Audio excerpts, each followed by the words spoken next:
Halo teman-teman, kembali lagi dengan saya Yuni Lilianti. Pada kesempatan kali ini, kita akan membahas mengenai kelistrikan pada makhluk hidup. Yang pertama, kita akan membahas mengenai kelistrikan pada manusia. Nah, muatan listrik dalam tubuh manusia dan hewan disebut biolistrik. Biolistrik adalah kekuatan listrik yang terjadi dalam tubuh makhluk hidup untuk mengatur kinerja organ tubuh. Contohnya itu pada sel saraf. Nah, apa sih sistem saraf itu? Jadi, sistem saraf adalah jaringan yang mengordinasikan aktivitas tubuh seperti berjalan, berbicara, menelan, berpikir, merespon keadaan darurat, dan mengingat.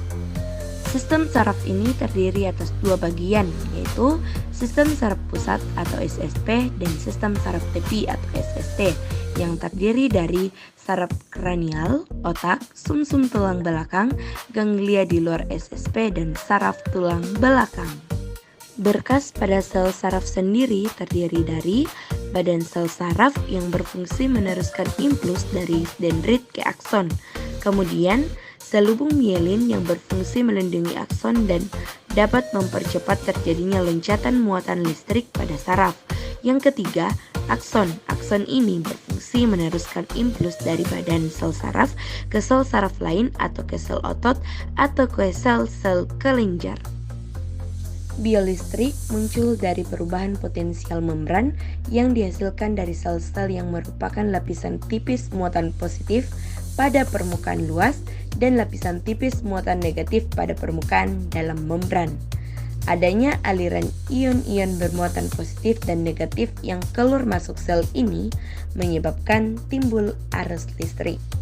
Impuls listrik pada saraf manusia dimulai dengan neurotransmitter dilepaskan dari suatu sel saraf mengakibatkan impuls diteruskan ke sel saraf berikutnya.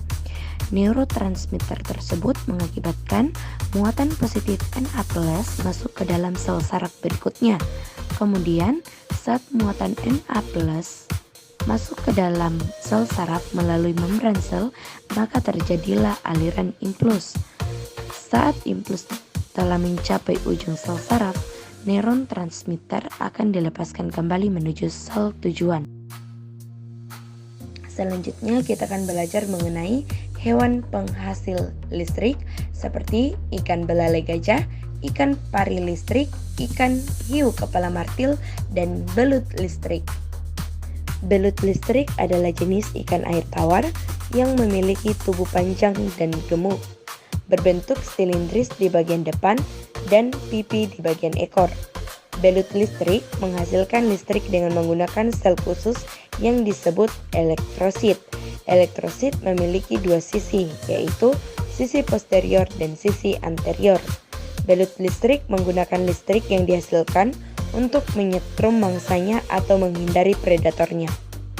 Itulah penjelasan singkat dari saya mengenai kelistrikan pada makhluk hidup, yakni pada manusia dan hewan. Cukup sekian dan terima kasih.